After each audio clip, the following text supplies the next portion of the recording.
Ladies, gents, and everyone under the sun, welcome back to another episode of the Container Podcast. It's me, your host, Muro, aka Momo, you know me, and I'm accompanied by none else than my regular co host, Jacky. What's up, What Jacky? up? What up? This time I didn't forget you, right? Yeah. You better not. You better not. And Kyle. What's up, Kyle? What up? Man, it's been like, what, a week or two? Yeah, it's been longer than usual. We're so regularly scheduled to the Mondays and all, but it seems like we're kind of deviating more and more from that. Well, I think it's just everybody has different schedules, and exams and stuff like that are there, and it just makes it a bit hard sometimes, to coordinate 3 schedules and sometimes even 4 schedules. So, Yeah, shoutouts to Alex that couldn't be with us today. I know he would have loved to, but sometimes life makes it difficult. He'll definitely come back. He wanted to do Akira with us, but he didn't have the time to watch it, so we had to move on without him. yeah. First subject. What is it gonna be, my boys? Well, Sure, I I think, think. Yeah. I think we're gonna be jumping right in. The into 1988 movie that I recommended and that I really want to hear your guys' thoughts about. So Akira, right? By Mr. Otomo, I think. Oh, I'm feeling so bad for not remembering his name. I have no idea for real, so Yeah, me neither. Let me I see don't know. right now. It's Mr. Katsuhiro Otomo. That's his name. And after that, we'll move on to the surprise topic by Jacky. He was the one that proposed it. So, do you want to reveal it or not yet? No, I'm gonna wait. But later you'll see. You'll see. You'll learn it very soon. So can Patience wait. is key, I guess. Patience is key.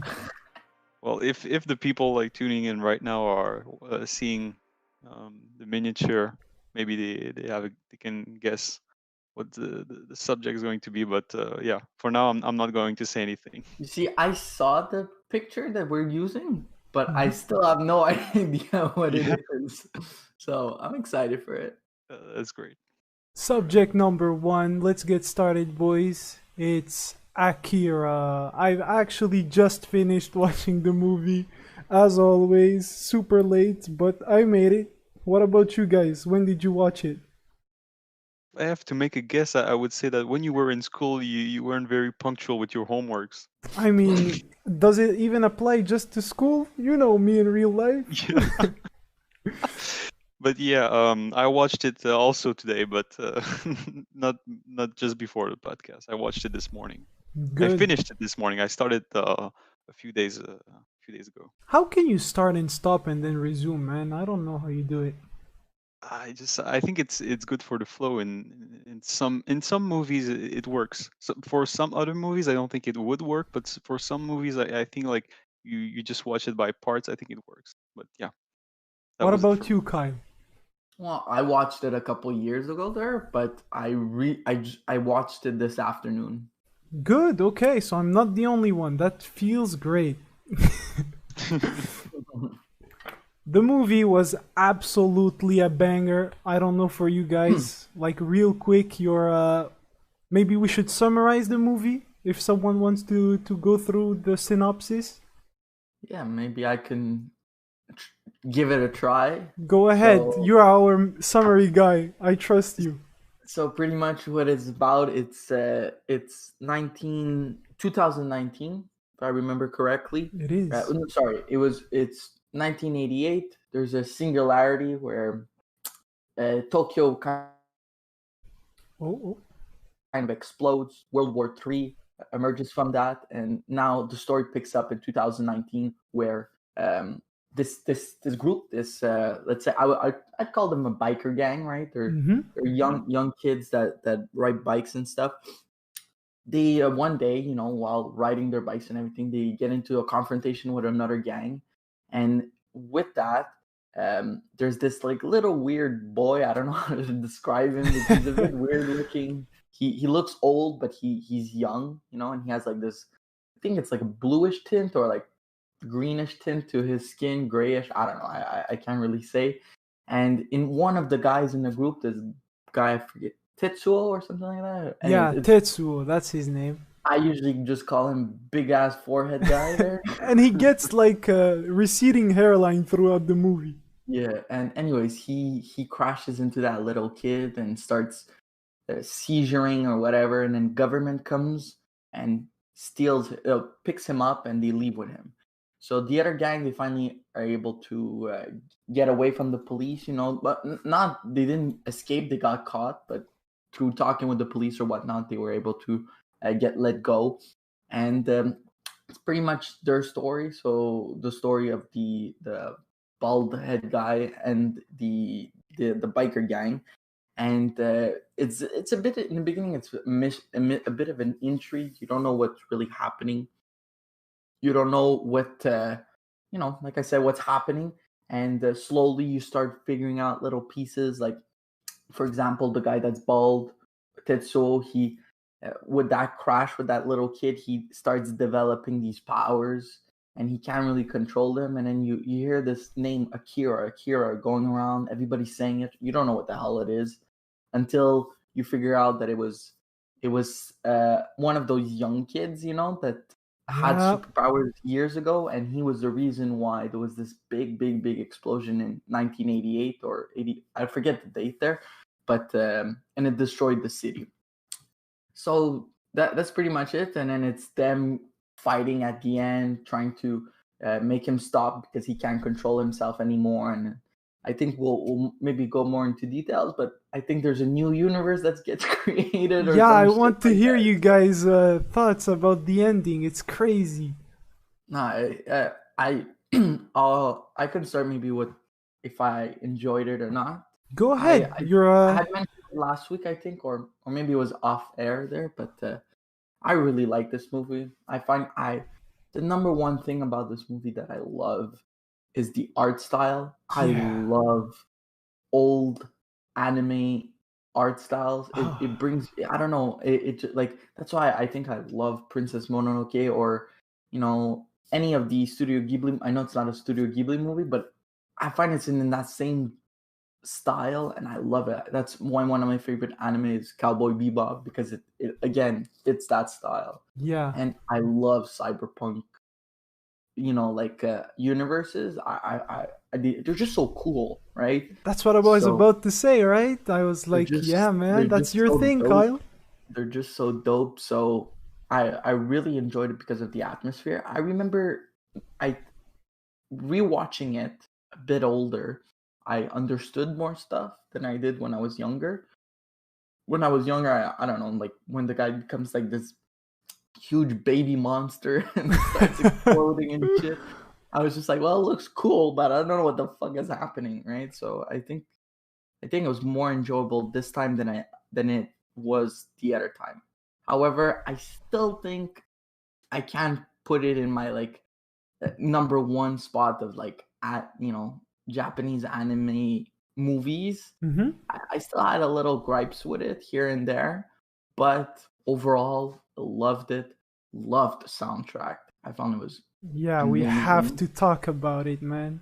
So, but if not, I think I just have little stuff here and there that I maybe go like, I maybe didn't enjoy that, or was unclear, wasn't shown well. I found, but overall, yet again, love the movie. So, out of 10, what would you give it? Out of 10, fuck, I don't know. I on Letterboxd, it's on 5. I gave it a 4, but I was hesitating really with a 4.5. Oh, that's pretty good, though. It was almost a coin toss. I don't think it's a 5, but it's very very close, if not a 4.5 in my. In your opinion. Okay, okay. Do you want to hop in, Jackie, or you want me first to go? No, I think I'll let you go last. Uh, I have to say that for me, it was the first time that I watched the movie. I know that you guys, it was maybe your second viewing, but when you watch it for the first time, and maybe you will agree with me, it's confusing at times because there's a lot of information going on um, that's been thrown at you, and um, it's hard to understand at first. I have to Yeah. say, because as Kyle said, you pick up the clues slowly, but sometimes it's confusing and you don't really know where it's headed. But in the end, um, it all comes together, and that's what I found very interesting about that movie is that at the end you get an answer for what was going on at the very beginning Yep. when you see that explosion, and you're thinking maybe of an nuclear weapon, but it's something else, and we'll talk about it maybe afterwards.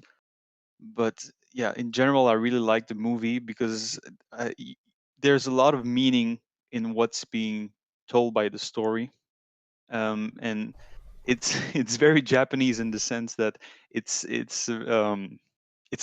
almost fantastic, like for a genre. I Yeah. don't know if you know what I mean, but Wants to be it's futuristic, but you almost think it's fantasy. yeah, yeah, yeah. That's what I mean, and I have a little trouble, putting all the pieces together because I just watched it, and as I said, I was very confused a lot of the time. But in the end, what I really want to say is that I really enjoyed the movie. I liked the soundtrack a lot, but not only the soundtrack. I liked the sound design Hmm. and the effect of and the sounds effect of uh, shooting Shattering guns glass. and yeah, and the bikes and everything. I think that it was very well done, and it just worked to create this great atmosphere when you're watching the movie. And yeah, of course, we spoke about the animation. Also, this was very impressive for that time. I don't know in what year that movie was released, but uh, 1988. 1988. Well, you see, and I've heard many times, people saying, "Well, this was groundbreaking for anime, and it's, one of the pillars in anime movies." And you can understand why easily because it's magnificent. Really, the animations are really mind blowing, and yeah, I liked it a lot. I'm so glad you liked it because the first viewing is always really tricky with people. It's a movie that, like Kyle said, depending on the age or the time in your life that you watch it, it can go straight over your head. And Yeah, for a movie that has so much meaning, at least to me, that's such a shame, right? I wish people would watch it a second time and appreciate it for what it actually is. But I'm glad that even though you were kind of lost, in the end you found the meaning of the movie. Maybe we yeah. came to a different conclusion, right? But Mhm. you found your conclusion and you were fine with it. Yeah, I liked what I understood in the end, and you if I had to give it a mark, as the movie went on at the beginning, I was like, oh, maybe okay, that movie is like a 3 out of 5, and then it picks up its pace, and then I was saying like, okay, it's a 3.5 out of 5, and then there's that scene when Tetsuo kills the military or whatever, the people that are protecting him. Uh, quote unquote, In the uh, hospital. yeah, in the hospital when he escapes from the hospital, and then the pace just picks up and it just starts going down that road, and you know that everything is gonna turn to shit very soon.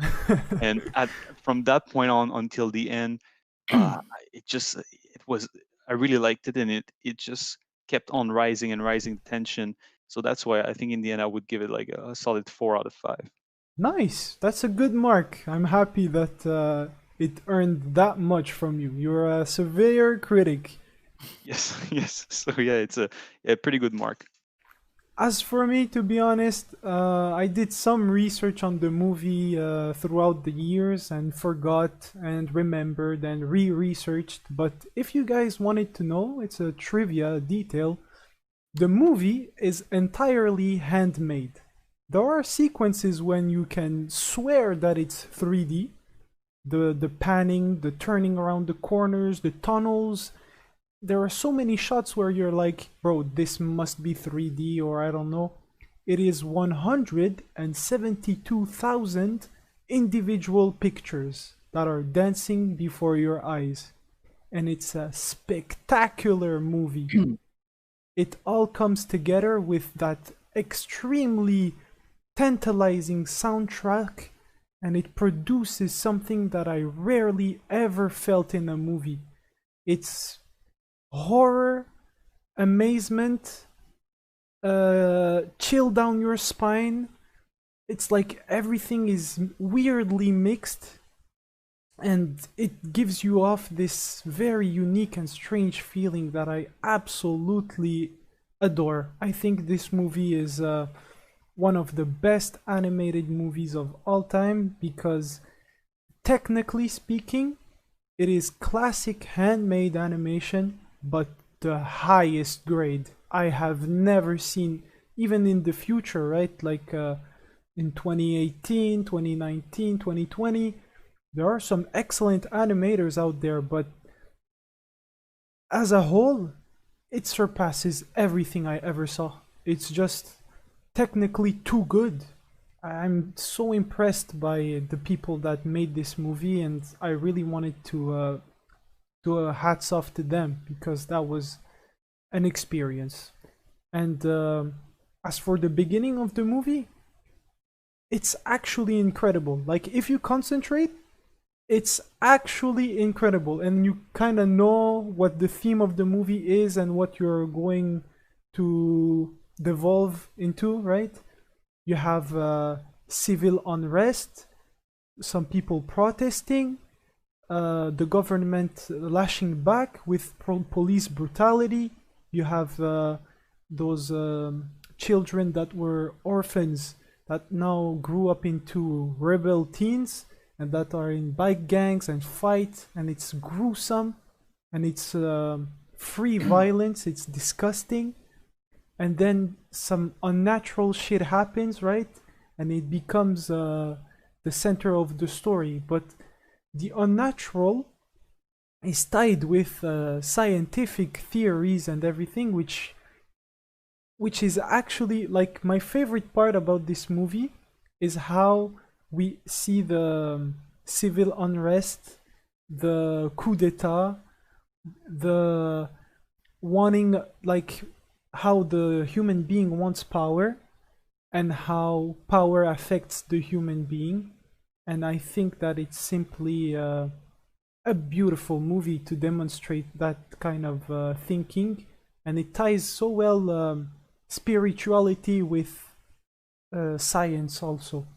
Even though it's not exact science, it in the end, the conclusion that it wanted to give us, to me, right, was a crossover between the two. Like, spiritual people and people that care about science are concerned, and the people that are very scientific leaning and have some part of them that is spiritual, or very spiritual leaning and that have some scientific part of them, will both extremely enjoy the ending and what it's trying to tell you. And you might understand it one way, you might understand it another way, but in the end, I believe that you will enjoy it. So I strongly encourage everyone that's watching the episode either live or on demand to give Akira a try. Next, I really want you guys to tell me what you thought about the Tetsuo and Kaneda relationship.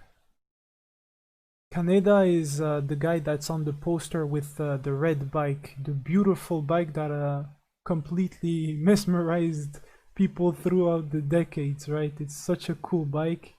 The design, its sound, the way it moves. So him and Tetsuo, our red cape balding boy that gets a little too powerful for his own good. I enjoyed the relationship in the beginning. you're always like, okay, you don't really understand the relationship, but I think it's when you get that flashback Mm. that you really understand everything beforehand, because that's what I also enjoy about it, is that they leave little pieces, and then they all, like what Jackie said, it all ties in together. And same thing with the relationship. In the beginning you're like, okay, they're just friends, right? You don't understand what the hell is going on, Yeah. but you see that they're friends but also rivals. There's that little power dynamic. I think Tetsuo just sees that the other guy is, Always he's the bossing boss. him around. He's the leader. He's the one who takes charge, and I don't. Maybe it doesn't sit super well with him, and you know, finally he gets this powerful being. He becomes powerful. He can kill him in a second, and I don't know. I like that dynamic where you see that he's finally realizing he's more powerful than the other guy, but there's the other guy is still there. He's still in his mind. He still occupies a part of his mind, and it's only at the end when you see what they've been through and everything that you really understand. You go, okay, that's the relationship that before you only got a glimpse, but then it was explained, that I liked.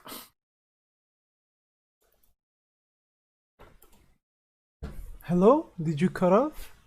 No, I've been talking. I've been talking for a while, so I don't I was like, this is kind of really like a sharp stop.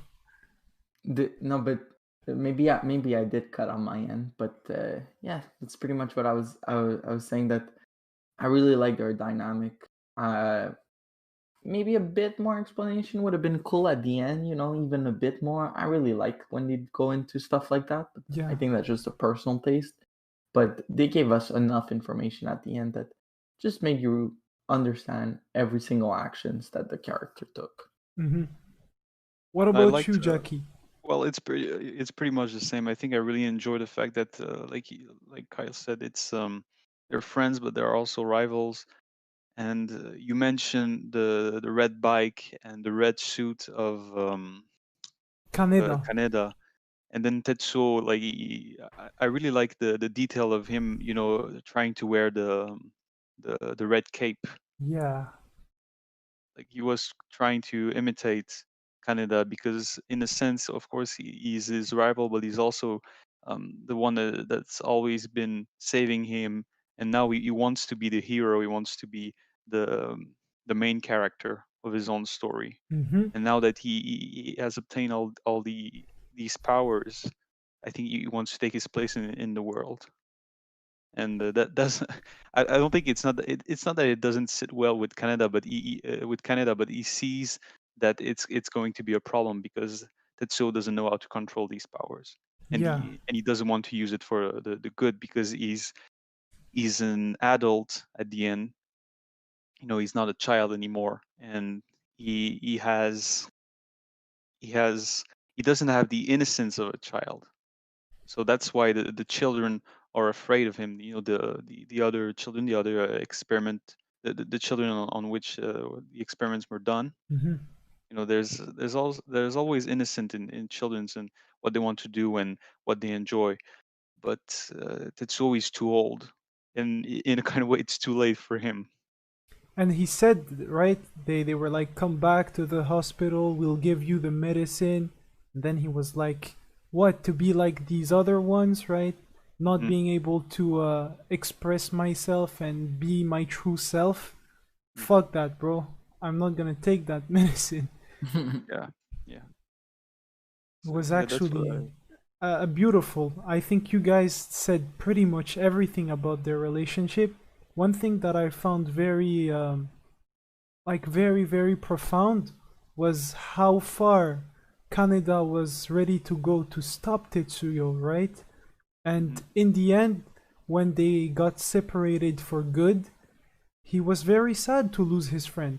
It was a big blow to him, but he kind of knew that they reached a point of no return along the way. So Yeah, that's but why he he did was. try. He did try to save him. That's He what did. I found. Yeah, I found it very nice that in the end, they fought and they tried to kill each other, but when the time came and Tetsuo called for him, Canada was ready to save his life, and he jumped into the beam of light without hesitating. And it's only because the children knew that it was too late for Tetsuo, but that Canada deserved to live, that they decided to save him. But otherwise, He he was gone would have too. died. Yeah. Yep. That was crazy, man. What a crazy part of the movie. I want to come back to it a little bit later, but it's gonna be tied to the next subject I want to talk about is the animation for the destruction. Mm. Like to me, right? When they use the satellites to pulverize Tetsuyo, it's a scene that completely shook me. I was not ready. I didn't think we were going to go to that scale, right? What did you guys think when you heard the colonel say deploy that, and it was kind of menacing the way he said it, and then you saw the effect of what was being shot from space down to Earth. Oh yeah, the satellite. It That was was actually crazy. actually was pretty dope there. It was like a their last resort, even if it was completely fucking useless. But at the end of the day, it was cool as hell there, and it's just like you know, I think that's also what they want to say about social commentary a bit of having weapons in space and everything. Like, look, they failed with it. What did Yeah. they do? They just killed a lot of their citizens, and you just look at it like, well, at the end of the day, it was useless. There was no point into using it because you weren't able to do it, and instead you just killed thousands and thousands and thousands of people. So it was cool, but I think also the message of it, and I liked it. That's what I always like about cyberpunk movies or science fictions or stuff like that, is that they take they take relevant subjects and they just put it into another world and like almost exaggerate it sometimes Yeah, just yeah. to see what would happen. And I really like about that, and they did exactly that. And Yeah. again, that it has amazing visual effects. Amazing. I was so impressed. And you know when it shot and he protected Kaneda with his shield, his like psychic shield, and flew up to space. I was Mm. I was like, bro, okay. I guess that this Akira, this power that is not to be messed with, is actually a thing, right? From then on, like he was getting shot with tanks, right? Tanks shells, and he was stopping them midair and crushing tanks, and I was like, okay, that's respectable. But when I saw those feats of strength, I knew that the movie wanted to do a statement, right? It wanted to push things as far as it could while staying believable in some sorts, right? Because I could believe that Tetsuyo could do that, if you see what I mean. Because in the end, we understood what kind of power he was gradually mastering, right? Yeah, And true that. to me, right, when he saved his friend, and when the bunch tried to flee with the bike, and it kind of crashed, and they prepared to die, they all they all like clenched up and were together and like in solidarity and closed their eyes, and you could see the particles of the ground coming up in the air because of that effect from the space. I don't know how the physics of it all work. Jackie could explain maybe if it's realistic, but then you see that it kind of cancels and they survive. And I thought that this moment with the animation and the soundtrack and the sound design was really I appreciated it. Yeah, I really enjoyed it. I mentioned that I like the sound design, and this is one of the parts where I liked it a lot because the use of silence In Um, space. yeah, in space, and I just thought before about you, man. I drawing to was like, open. Yeah, he's gonna like it. yeah, yeah. Because I mean, it's something very simple to understand, but it's often forgotten. But they didn't forget, and it was very nice to see that touch. That when he was in space destroying that satellite, there was no sound. We were just seeing him destroying the shit out of that satellite, and then it crashed toward the Earth, and it was beautiful. It As was horrifying it was for the people inside, but beautiful for viewers. talking about beautiful but horrible, right? It was the absolute ending in the Olympic Stadium. Hmm. While we can maybe move on to that, maybe before going to that, I wanted to talk about the character that I give his nickname, the Rat. Do you guys know who I'm talking about? The guy with the The suitcase. Yeah. the businessman. Yeah, man, I gotta search for his name, but let's call him the Rat. So the Rat is I'm fine with that. a rich and influence, like big influence guy that contracts. What was her name? Kay and her squad to actually infiltrate and get some of that psychic children action for them, right? They want the power. They are contracted by this rich guy to advance his machinations. To I think he wanted to do a coup, right? That was the plan, if I understood it well. Yeah, that's And pretty much it. in the end, when he came back to his mansion saying that they kind of fucked up and that Akira's reincarnation Mm. is with them, he was like, "Nah, man, you must have snitched on me," and he killed his own men. And then you saw that the police was investigating, and not too much investigating actually.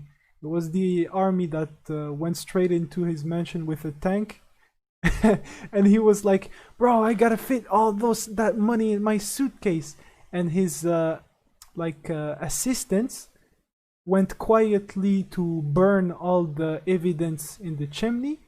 And then you turn around, a couple of actions happen, and they pan out to the washroom, and you see in that fucking bath blood everywhere and people with like open mouths and things like that, and I was disgusted. I was like, what the fuck happened? And then if you listen closely, they actually killed themselves because they knew they were being found, and the proofs were there for having done a coup, right? So they were pretty much as good as dead, so they took their own lives. And the other guy, the Rat, escaped with his suitcase full of money and his drugs to survive because he has a poor heart.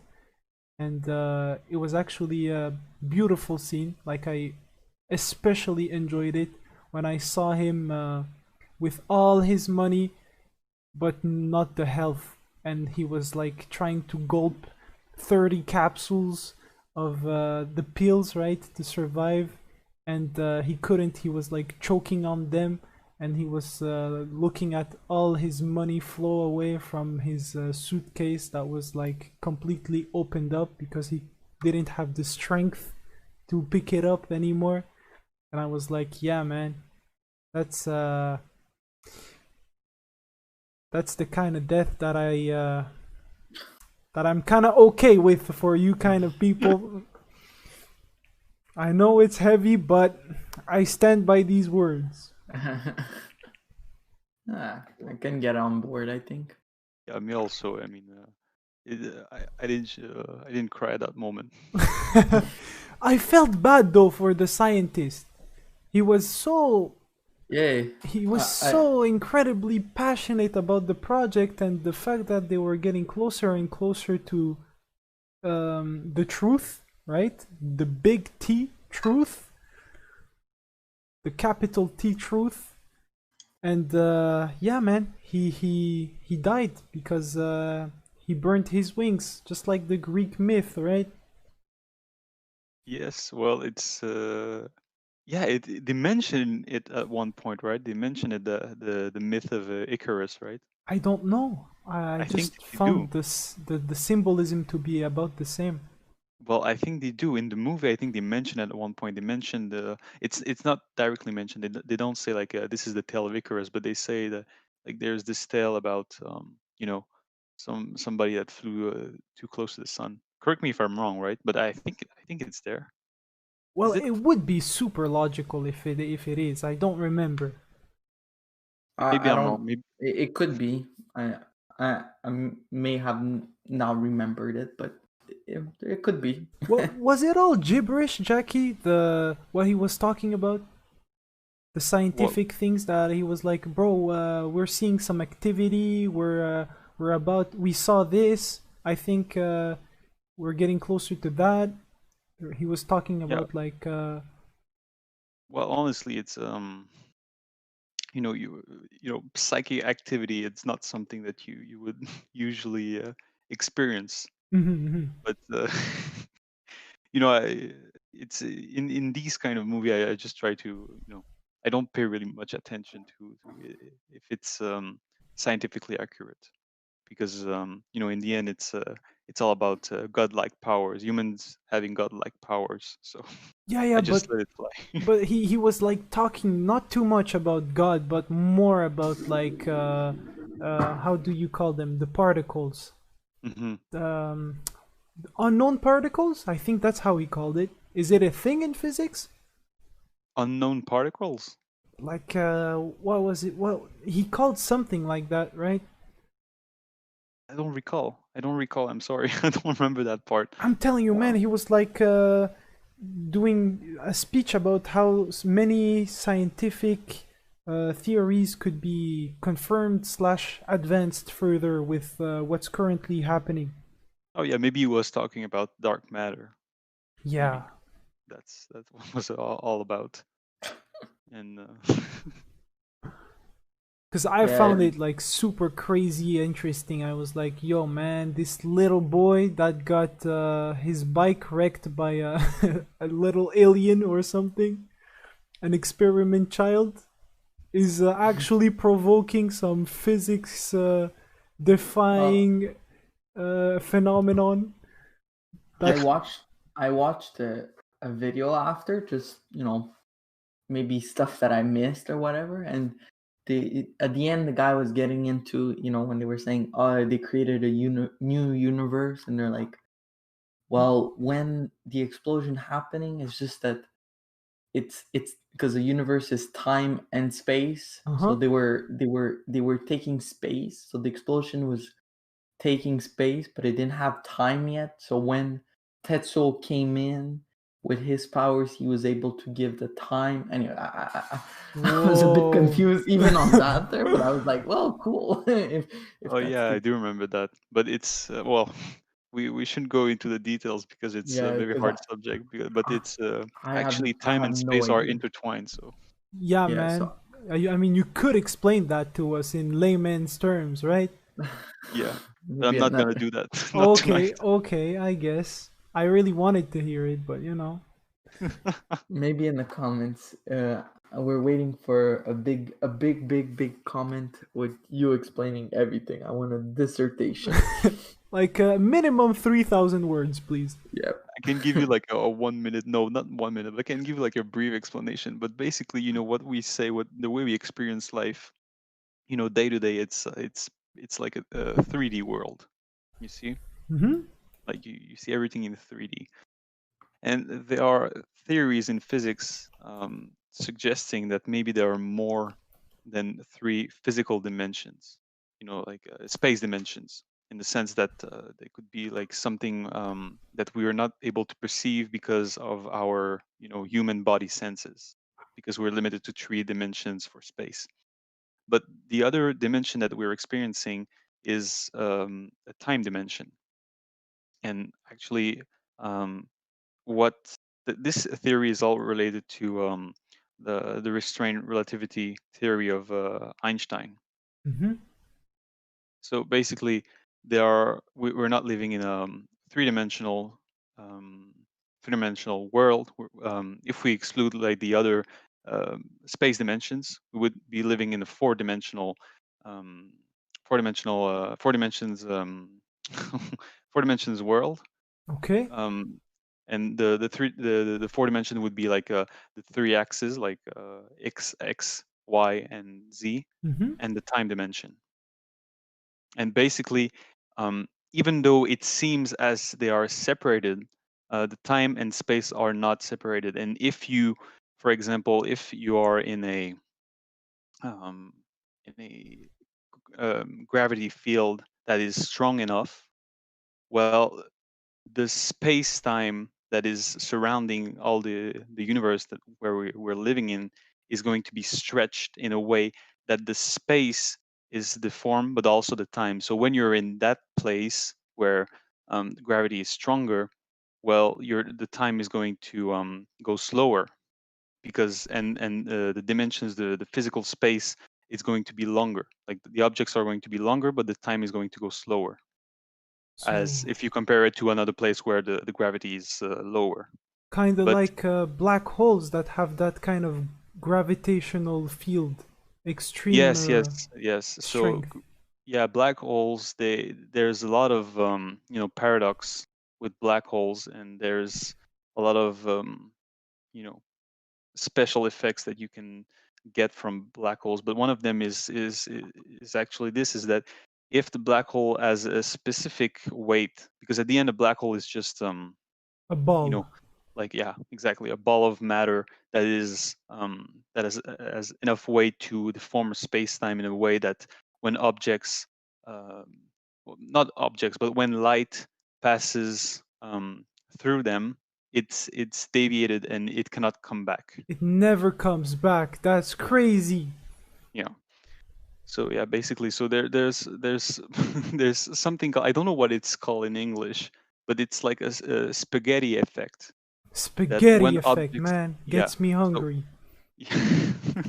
well, it won't, because listen to this, for some black holes, if you get close enough, what's going to happen is that the spaghetti effect, what is going to do in the end is that it's going to stretch your body like a spaghetti, so that at one point you're just going to get longer and longer, and your body is not going to be able, like To the your detach. feet, yeah, it's going to be all detached, but like a spaghetti. Oh my You're going to god. become thinner and thinner, and because your feet are going to accelerate at a much faster rate than your Then head. head, okay. Yeah, so you're gonna end up like a spaghetti in space, and And you're going to be. Tetsuyo ended up like a spaghetti but in another dimension? No, no, I don't think that's the end of the movie. Nobody becomes a But you spaghetti. see, Jackie, you're just plain wrong. If you enter a black hole, you have these five-dimensional beings, and they teach you about love, and you can communicate with your past daughter in another life. If you guys get the reference, I have to watch the movie, but I know what you're talking about. I'm talking about Interstellar. Oh, I'm sorry, I didn't see it yet. What? So Didn't see it. you know what to give us as a homework. Well, fuck, for sure. What the hell? Okay, well, I just spoiled a big part of the movie. But I know some parts of that movie. But yeah, I know that it's there's a lot of physics involved in that movie. So yeah, it's on my list, but I didn't see it yet.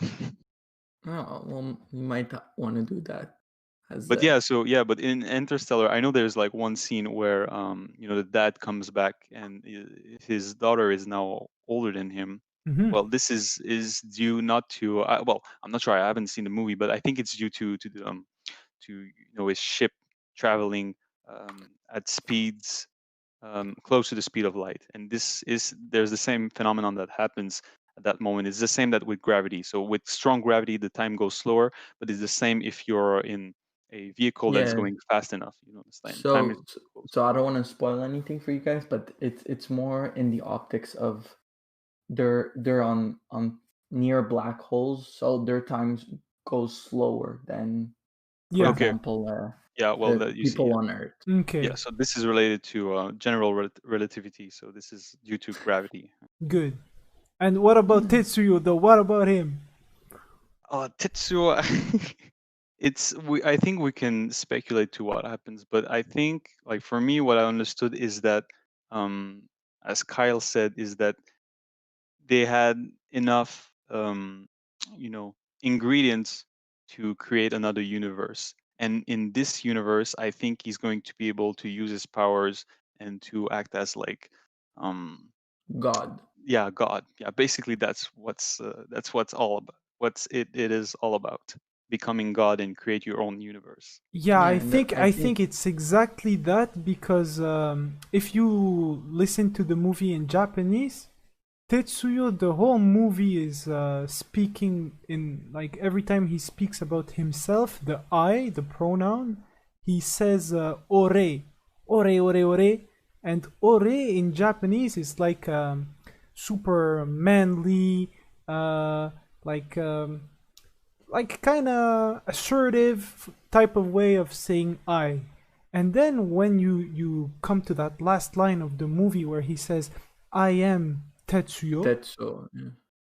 he says Boku, and Boku is the like the very standard slash humble way of talking about yourself. I. So it's like he changed, and Isn't it he. like something like a watashi? I don't know, man. I couldn't say exactly, but I know that there is that difference, right? And that Okay, I see. it kind of shows that he became a humble being in the end and kind of Oh, interesting. accepted who he is for who he is right now that he Yeah. has all this power and the fact that they always speak of him in this way that Tetsuo is not dead but he's actually somewhere kind of leads us to believe that he just vanished from our world, but he is now in his world where he's a god, right? Hmm. Which I Uh, found completely crazy.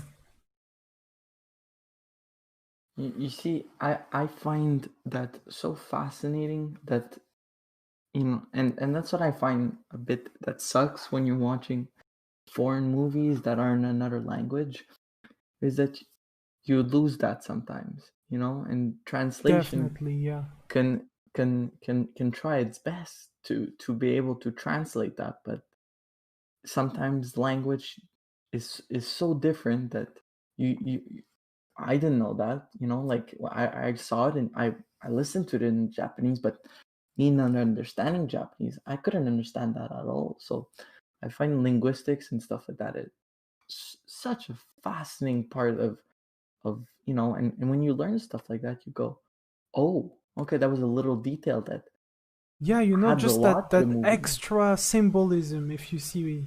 Yeah, It's exactly. just And like right. and A thing that I dislike about the some adaptations is when we saw Princess Mononoke. Right, he was in the forest meeting for the first time the spirit of the forest, and in Japanese it's complete silence for like a minute 30, 2 minutes straight almost. But in English, they needed to insert some random phrases about how they're traversing the forest or how the ground is slippery or how the water is beautiful. Like the characters weren't saying a thing. Why are you putting words in their mouths to occupy empty space, if you see what I mean? yeah, Just so, like in some this movie, right? There was a scene where like the girl psychic and Takashi, the boy psychic, were speaking together, and then she finishes with a phrase, and he says in English, "I guess," but in Japanese, the only thing he says was, "Hmm." Like, how do you translate that, right? They felt the obligation because we didn't see them physically, like shrugging or doing like a physical motion or something, to explicitly say with that like sound he made the phrase that would translate it properly, which I found funny. well, it's true something that. very strange because usually this is one of the complaints I have for Japanese anime or mangas in general is that they speak too much. They say too much, and it's too explicit. But in that movie, this is what I appreciate a lot: is that a lot of the information comes from the visuals, and they show you rather than telling you, and they don't need to show you everything or to tell you everything because one like the one scene that I have an example is when Tetsuo goes back to the bar and then he kills one of the Yo, of yeah. his past bike The gang member. barman, right? Yeah. Yeah, the barman. But afterwards, he kills one of his His past own friends. boys, yeah, that's You know, true. and the other guy survives, and he's hiding in the alley, and then he sees Kaneda, Kaneda, yeah. yeah, passing by, and then he sees him, and you don't have to see the whole scene of Kaneda coming back and meeting with him and them talking to each other. They cut and they go directly to I don't know what place it is in the city, but near like this river or Yeah, yeah, I see what you mean.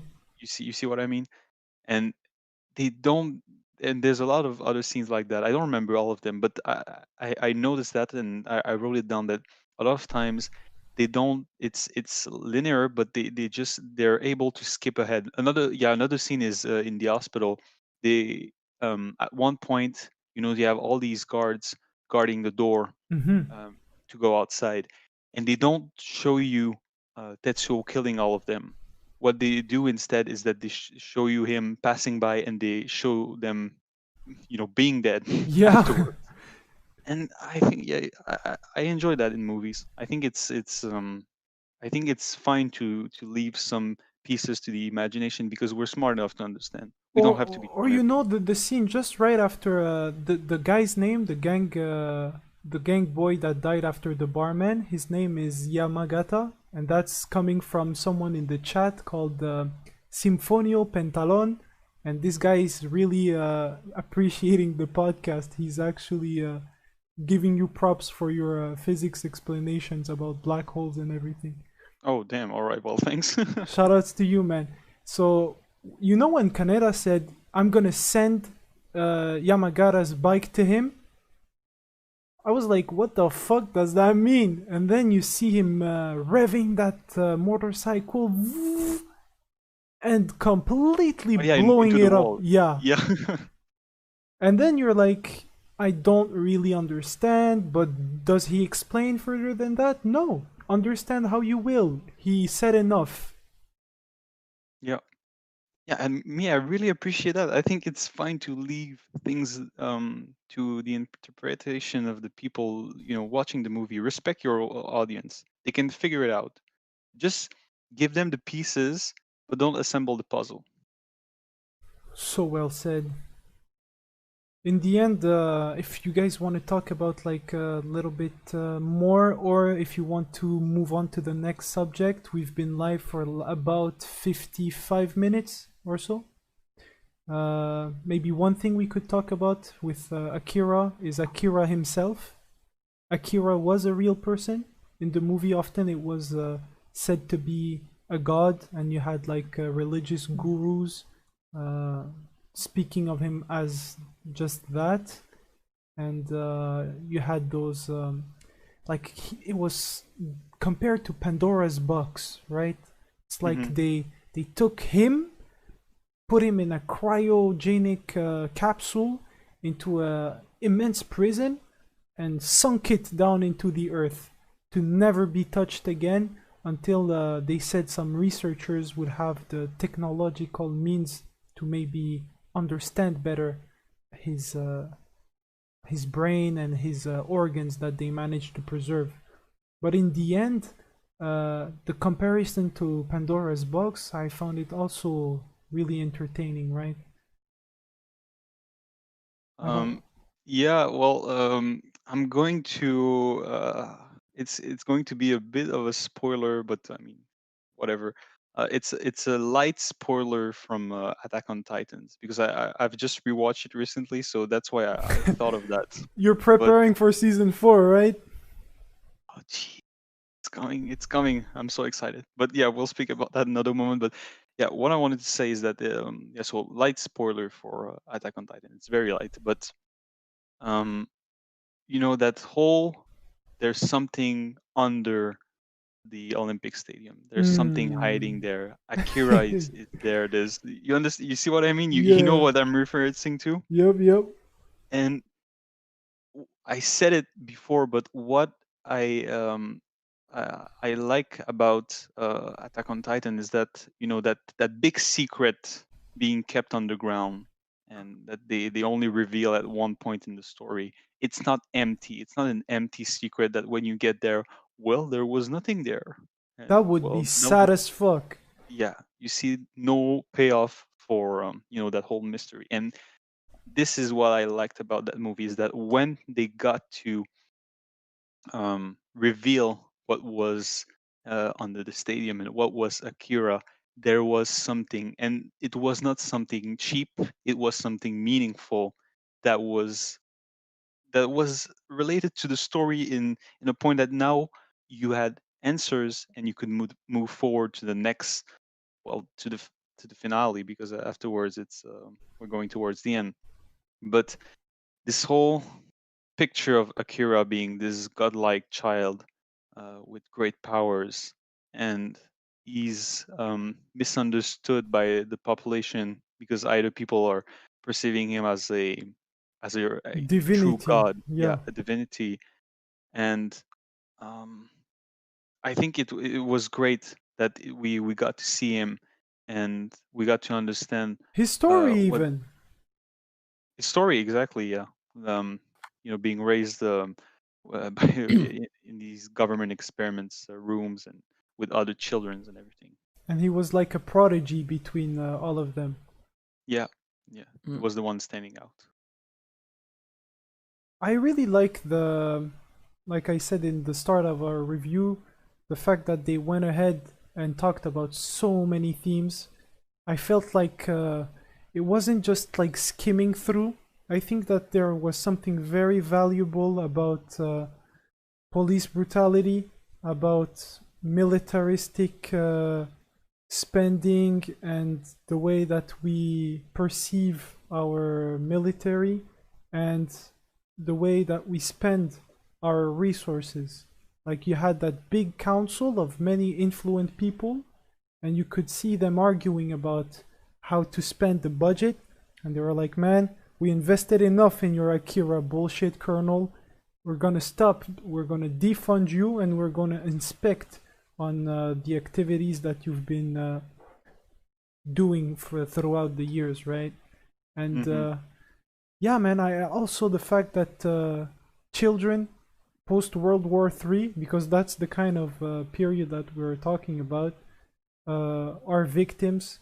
Like you could see that bike gang, how they grew up, how they're being treated, how they have to fend for themselves, and how the future is grim. Like you saw that city and you were like, bro, I'm so glad I don't live in that world, because it kind of seems very hopeless. And then you Yeah, have that what's his name? I already forgot. Tetsuo that comes out of nowhere and gives that hope to people. But I don't understand, right? Because to me, what I was seeing was the end of the world in him. I wasn't seeing salvation or anything, if you see what I mean. yeah, but yeah, I see what you mean. But as I told you, when I watched the movie, I was a bit confused, and even at the end, even though you have a lot of the pieces, there's still some things you don't understand. So I went and I watched some videos trying to explain it, and of course they are explaining around the meaning of the story and what it means at the end when he says like I'm Tetsuo and everything.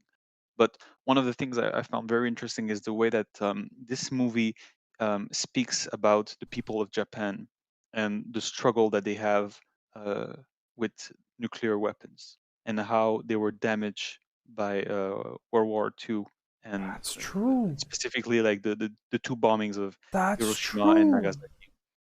And what they were explaining in that video, I don't take credit for that. It was all in that video, but what they were explaining is that there is something about the destruction of this new Tokyo, because Tokyo was not bombed during the war, but the other two cities were. And I think that a lot of people in Japan suffer from that, especially the children. And that's why they have this, like Kyle said, this gray green face.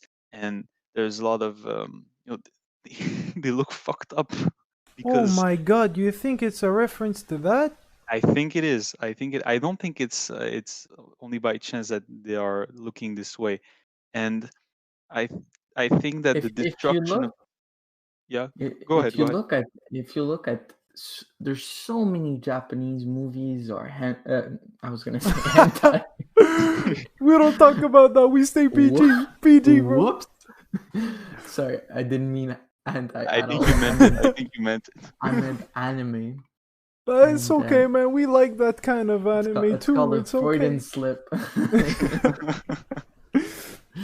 No, but what I meant was, if you look at any of Japanese media or whatever, there's so many reference to the nuclear bombs. It's crazy. Like, look at Godzilla or any other ones like that. It always revolves around that, and it again, it makes you stop and think and go like, you know, us, we don't have that as much, right? We don't have that such ingrained into our movies and stuff Consciousness, like that, yeah. because we didn't have that. We didn't get fucking bombed and In a so it fraction of a second, yeah uh, so dozens of kilometers of radius completely vanished. yeah so it's still in people's mind, and it just it it makes you remember, that it was horrifying. It was a horrific well, not an incident, it was horrific war, and it has lasting impacts. And to this day, if you look at some animes, it's still big. It's still a huge part of anime. And I just find maybe it's a way for coping. I don't know. I'm not Japanese, so I can't put myself in their shoes or not. But art, movies, books, they try to explain stuff. They try to explain how humans react to that. And again, it comes back to my point about science fiction and fantasy and all of that, and cyberpunk, where you take these really real situations and you put them in these more exaggerated, more, and you just see how humans interact with it. And that's why I find the movies excellent. It's on that note. It's just that they took something that was real for them, put it in another situation, added some stuff, and it's like an experiment to see how the characters would react. And I find that beautiful. yes, yes, I agree with that. I think it's what's very beautiful about that movie, that I think it was very traumatizing for them. And just to finish with what Momo was saying about you know how you couldn't see why destruction would be like the answer, or why people were seeing Tetsuo as a sign of hope. But basically, I think that when you look at what is New Tokyo, when you look at the way that the people are in the streets and they don't have any power, and everything is with the military, and the people are uh, The people are beneficial. suffering, man. They're Yeah, starving, they're poor, they're yes, but some of them, like the rat that the you rat, mentioned, bro. they're doing very well, and this capitalistic society is helping them in a way. And you have these religious people, and you know you have all this society, and it looks a lot like America. I had a flashback, bro, when you talked about that religious leader Mhm.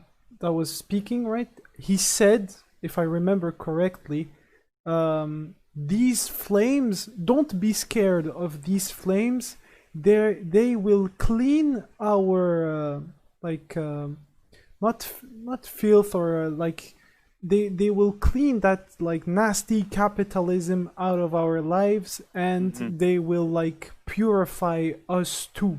Like Mhm. through everything we will be better, because there is nothing that can be done to like reset if so to speak, than this a catastrophic event like that. Yeah, and that's why it's a sign of hope. It's because there's this whole society that doesn't like it doesn't look like Japan, and I think that's what's the trauma for Japanese people is that one day they were living their lives and then they were bombed with two nuclear weapons, and afterwards the society went it went well because they were able to grow and to become like the leaders in technology and in so many aspects But it went of so fast.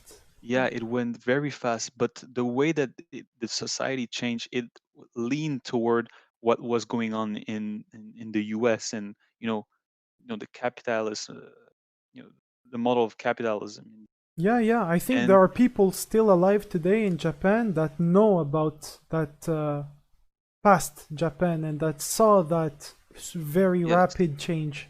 and that's why the destruction of the stadium, which is a symbol of the Olympics, where everyone comes together, and the destruction of the city is a destruction of you know this new Tokyo, this new way of thinking um that it's not respectful and of the traditional Japanese past. And I don't think that I think that what the creator of the or the writer or whoever wrote the story Hmm. is that this is maybe not the way that Japanese should go. They had a traumatizing past with the nuclear weapons, but the way that they're going, it's not maybe the right way.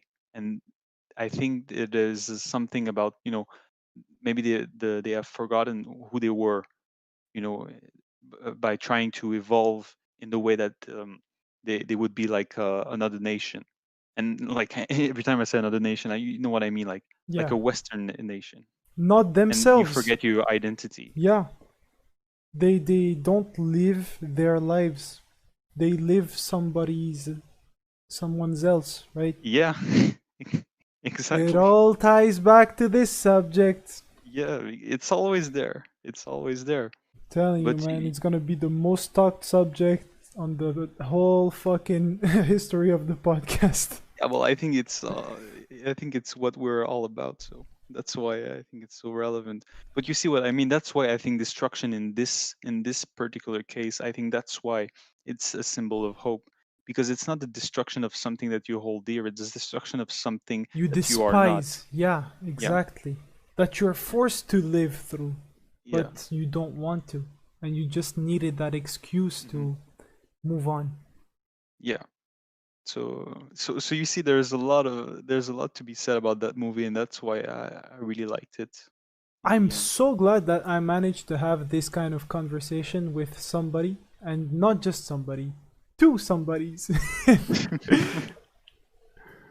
So, Yeah. if you guys want to add anything else, it's the time because after that we'll be going through with Jackie's secret topic. No, I'm pretty much good. I think I said everything I had for Akira. I think I'm gonna not soon there, but in a year or two rewatch it and see if you. I think a second viewing while I'm older will be even better. I think it's Yeah, a movie that the more you watch, the more you understand subtleties and stuff like that. So I'm excited for that. age is like fine wine, right? I think it Yeah. will. I think this is one of the few things that is one of the things that I recognized when I was watching. I was like, this is going to age well for me.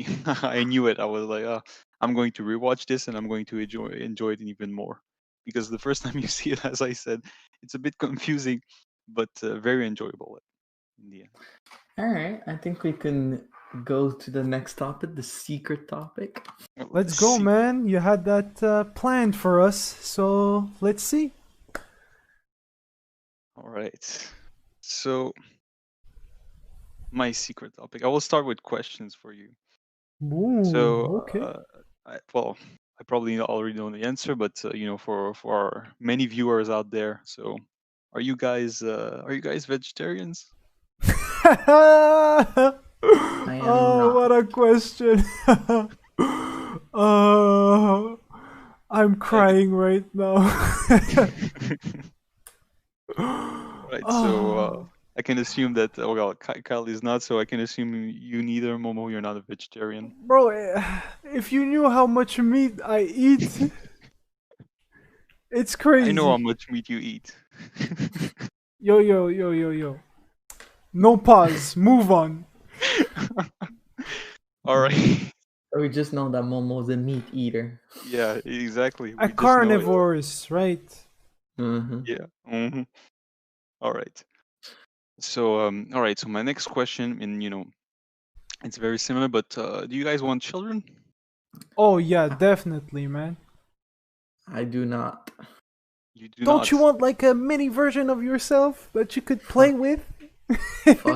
fuck no. Well, that's interesting. All right. So yeah, these were my two first questions, and then you see where we're going with this. Would you eat your children? Oh, nice try. I want to talk about The Crown, the Netflix series, The Crown. Yeah, I Okay. heard really good things about it, but never Yeah, saw it. same. I also Ye- heard good things about. I watched, I think, half of the first season, but I find I get into shows, and it was when it was coming out, and I always say to Mm. myself, I'll stop right now, I'll let it finish, and then I'll rewatch it, because I think I've just become so used to being able to binge stuff, and I hate waiting for stuff. So Just like Mhm. you did with Naruto, right?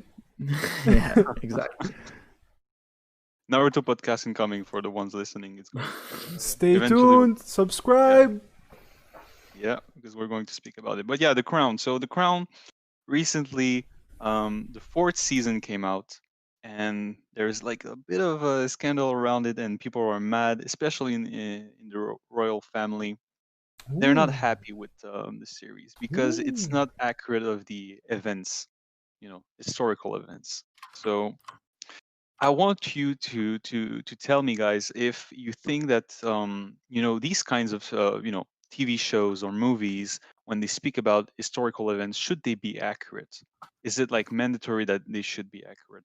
I'm gonna have Uh, a super weird take, so I'm gonna leave Kyle if he wants to. no, I don't think they do. I mean, I think that if, however, never mind. I'm gonna change my answer where it depends. It really depends the type of show that you are. If your aim is to um, portray real life, and in a way that's, like, sometimes you take a story, or there's a movie or whatnot, and you take it's a real story, right? It's on somebody's life, but you don't have enough information or whatnot, so you speculate, you invent stuff, and You you fill want the it to be, gaps, you know? you fill the gaps, and you want it to be interesting.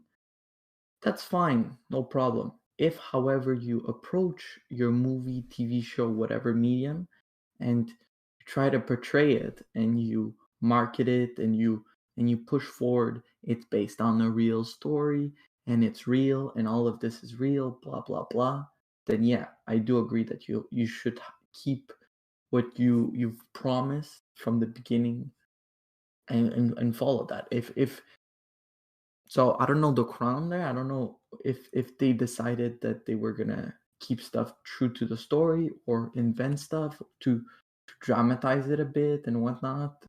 I don't know. So my answers really depends on that questions being answered. If they wanted to go for that and market it that way, that it was a real um, dramatization of a real story, and that they want to keep it the most faithful, then they should do that. But if they just go, it's loosely based off of it, like, Mm. there's hundreds and hundreds of shows where, you know uh, a movie, in my mind, Braveheart, if you look at Yeah. it, it has no fucking significance, and it But it's a it, cool ass movie. it's a good ass movie, and I love that movie, but it's not historically accurate. But it's okay, it doesn't matter, it doesn't have to be. You have documentaries for that. It's okay to do your own spin, but be honest with it. Don't lie to your public and say, no, this is 100% real. Hmm. That's my take. Oh well, very fair. What about you, Momo? So the weird ass take incoming in three, two. one. History is written by the winners. So in the end, Ooh, strong point. how can you really know what's true or what's false? What are the historical facts? No, but So So there are some things that are like very false. Like you can say, well, that's not just true. That's just like things can be demonstrably false. Yeah, that's true. like Or if somebody says, oh no, the attack on the Twin Towers didn't happen on 9/11. It happened on the 12th of September 2002. You'd be like, well, that's false. yeah, man, it's not about the winners or anything, bro. Just get your facts straight, you know? Some things like that I can get behind, right? But if you go onto some very shady stuff that like great powers and countries and like associations, organizations got meddled with, I don't know, man. They all try to make it seem the cleanest they can, but we all know that some very shady stuff must have happened in the background, right? So, in my eyes, people that try to take some of these events, like I don't know, the special operation of or the war, right? I fucking hate war movies because most of the time they tend to portray one camp as the fucking heroes and the other as the villains. But in the end, on that battlefield, both of the guys were pissing themselves. They just wanted to go back home with their family and live. So in the end, the nasty something and the heroic something else, I kind of dislike those kind of portrayals now. I kind of grew old out of them, you know. I can agree with that. But like for me, I really don't mind. I mean, if it's inaccurate historically, I really don't mind. It's just that for some subjects and for some events, I think it's all about if it's recent. Like if it's like Braveheart, it happened a long time ago, or a long time ago, and there's a lot of stories, in the wars of France and England.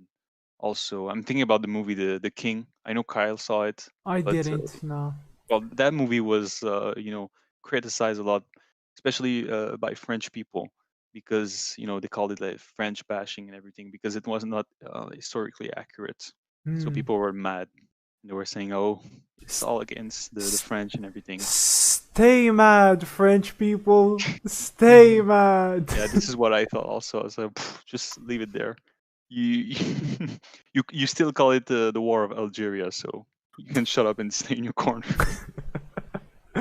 Ah. But yeah, so me, I really don't mind. But it's just that like some events, like for example September 11th, I think if you make a movie and you start, playing with the facts, I think it has a lot more impact because it's still, relevant recent. today. Like yeah, it's too recent. I think you should like give it maybe like a 50 years um 50 I years get rest. it. I get Yeah, it. and afterwards like you can go like and saying, Oh, oh, now we can start maybe memeing tweaking a it. little bit of history. Okay, so you're in the camp of the too soon people, right? Yeah, too soon because basically what happened with the crown is that the royal family said, well, it's not accurate and it's not a history. And there's the family of Princess Diana. They said, no, you cannot borrow our house Mm-hmm. because you're not a historical series. You're just, trying to create events, and it's not real. Basically, Mm-hmm. it's not real. Yeah, yeah. So we're not going to help you in that. But in So the end, it premiered, and you know, some people are mad and some people are not. I guess it's In always the the end, case. does it tell a good story? Yeah, well, basically, this is what I'm always asking. I'm always asking myself, is it telling a good story?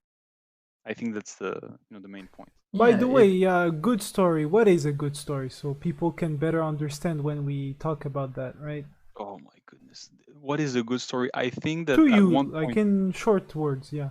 in the short words, a good story is story that uh, means something and tells something. Yeah.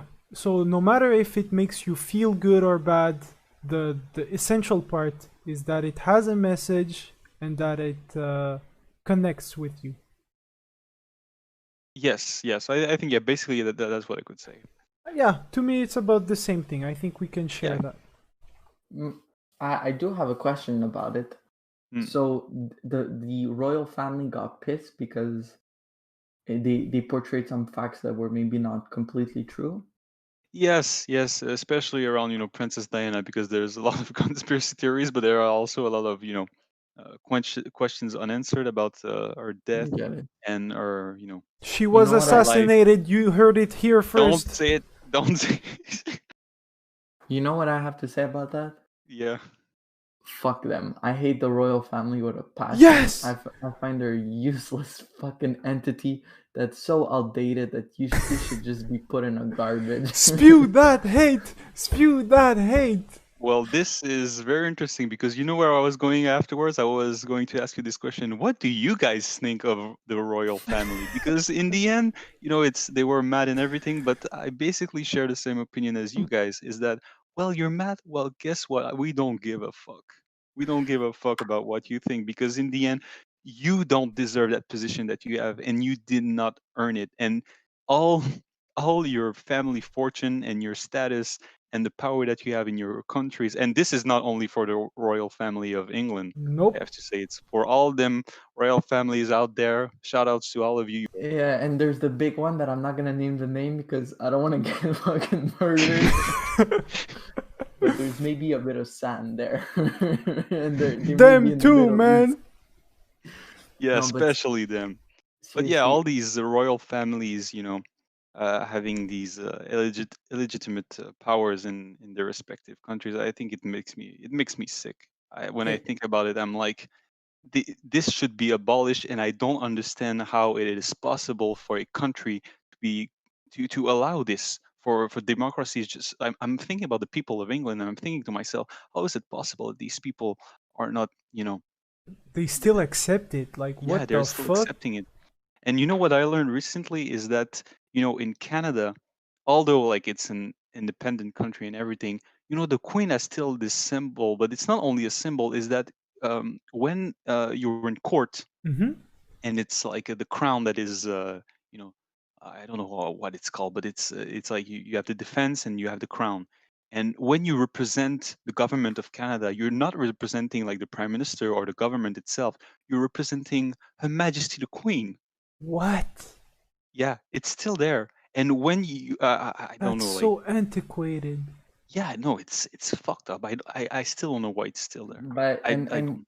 and I think that's what pisses me off the most is, look, if a country, everybody decides that they want to be under one person. I know in the UK it's not that there, that they have parliament and everything there, but if they decide to do that, look, they do what the hell they want. I don't like it, but it's their choice. But it's us. We all live in Canada, right? Yep. Mm. And we're, like you said, an independent country. However, we still have a fucking asshole that has to sign our laws in the name of the queen. The queen names the what is it, the governor general, Yes. and Mhm. he has to sign it. Every single law, he has to sign it. He can't not sign it. He can delay it for 6 months, but legally he has to sign it after 6 months. He has to. It's never happened, but just that symbolic gesture can go fuck themselves, because it's just like, yeah, you're an independent country, but you still have to do that. It I don't know. In my mind, it's just the biggest symbol of cuck in your Yes. in the world, and I hate that. I hate that so much. I find it's just like, It's no, insulting.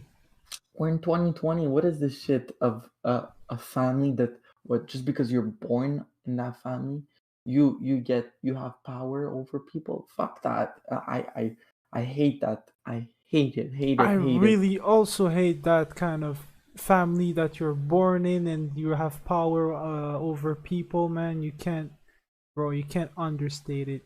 That sucks. Yeah. Birthright power, oh god. And status, oh god. That's oh my goodness. When I think about it, but yeah, like you said, in England they do whatever they want, but here I think they should change that. I mean, for our own good and for this country's own good, I think we should abolish this. And you know, Would you I guys want be fine if we were like, yeah, man, it was a good ride, but fuck the Commonwealth. We're I, out th- of it. I think I don't mind being in like you know, they're doing that new treaty where what Kanzuk or something like that, where Canada, UK, New Zealand, Australia get to freely move around, work in all those countries. Like That's you don't need a visa. actually OD. I like That that. I don't mind that. I don't mind having countries look at their past and, you know, they go like, hey, you know, we have a lot of stuff in common. We have similar, uh, you know, the way our government runs and stuff like that. I don't mind that. But I similar don't, genocides yeah, Oh yeah, of my native god. people. yeah, I agree with that. Oh, you know, I have a good joke for you guys. What Go ahead. feels Canadian but isn't? Land. The fucking land. That's very good. That is good. I stole it from my man Preach, from Abba and Preach. Shoutouts to these guys. Usually I hate their videos, but sometimes, man, they have some bangers. Shout out to Abba and Preach. But yeah, as Kyle was saying, I think it's fine that we have like this, this cooperation between countries and that Or we're able to. relationship with, you Yeah, know. yeah. I think that's fine. But when it comes to like royalty, like when Meghan and Harry, whatever, like when they decided that like fuck the royal family and they decided to leave England and they came to Canada They and made them pay, bro. yeah, they were no, but they were like, oh, we're going to guard them with the special police force of the government and everything. And I was like, what But the by fuck? what I meant by made them pay is the royal family made their lives harder. That's what I Yeah, meant. But yeah, yeah, continue, please, because people yeah, need to hear about what you're about to say.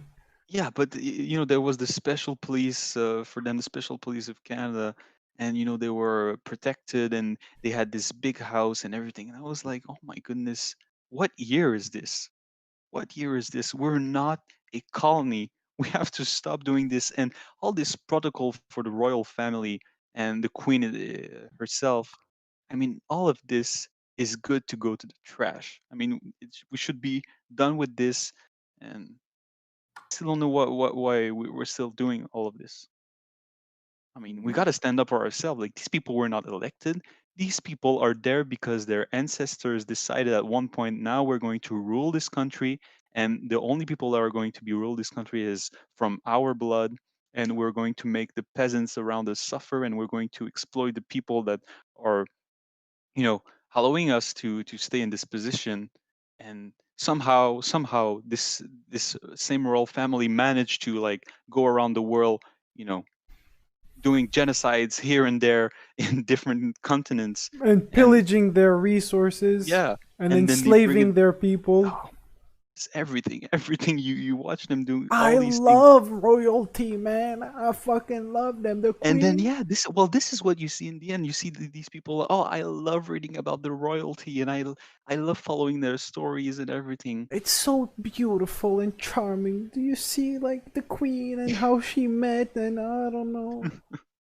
So yeah, basically, this is where I wanted to go. It's that there's this whole scandal around the crown, whether if it's historically accurate or not. And me, I was saying to myself, am I going to watch it if it's not historically accurate? I was like, ah, yeah, probably because as we said, story is the most important thing when you're watching something like a TV show.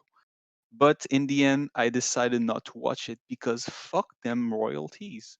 And I'm not going to watch it because I think that at one point you have to be consistent with yourself. And if you condemn something so harshly like that, I don't think that you can like benefit from it any way, or you cannot consume something that you're against. I don't know if you Uh, guys agree with that. well, Stockholm Because this is syndrome, bro. Yes and no, I mean, because look at the people that buy FIFA every year and that break their controller and that curse at EA and everything and still buy the next FIFA and invest thousands of dollars in their Ultimate Team pack. That's what I Mhm. call Stockholm Syndrome. You have to learn when to boycott, when to make your voice heard, because, yeah, man, just speaking into the air is not gonna change anything. You gotta take action one day. At But least yeah, to well, me, right? if yeah, well, in the case of FIFA and people breaking the control, I think there's addiction involved here and there. But I mean, for you guys, what would you say? Because there's a lot of things um that we condemn and we say, oh, I'm against that, or I wouldn't Look, allow yeah, myself yeah. to do Look, that. look. The latest hypocritical thing I did was renew my Amazon Prime subscription and order a repair button for Mm, the 3DS from them. you see. And I'm gonna have my 2 day shipping, and it's gonna be cool. But But what do you think about Amazon? I fucking despise that company, the way they treat their workers, their impact on the environment, and look at me. But you see, you're not consistent with That's yourself. what I'm saying. That's the latest hypocritical me. yeah, but at one point, as a consumer, I think we're maybe getting off off target. But as a consumer, I think it's hard boycotting stuff that are huge like that because there. I know you can, but it's quite hard, and I don't think it's really the place of people to boycott stuff like that because I don't think I know people say, oh yeah, but one person, but if you add all those up, it adds to a certain amount. But it you see it time and time again. Boycotting is it does work on some aspects, but when it's just when they don't do anything, like for example, if tomorrow you wake up and you hear that Jeff Bezos had slaves and he murdered 400 people because there's a serial assassin or some I already whatever. know about it, man. I heard it yesterday. Yeah, on QAnon. But when if you hear that, yeah, maybe people would boycott. But but if 600 people, 1,000 people, hell, even if 1 million people boycott it, it doesn't matter. It won't. It won't. They're so huge that it won't do. Government has to come and put regulations and start Yeah, helping. That's how it goes forward. By boycotting and shut stuff, it can help, but it won't change stuff until a bigger entity puts a stop to it. I'm So actually 100% with you now. Boycott is not the answer, but Okay, but violent like, revolution is. no, yeah, no, it's not. No. Okay, well, uh, so I guess we're going now for torch and pitchforks. Is that where this is going? This is where We we're have going? to absolutely. modernize, man. It's kind of outdated, all that. No, but like, We okay, well, I'll we do just it on I'll Minecraft. Yeah, yeah. On my Minecraft server.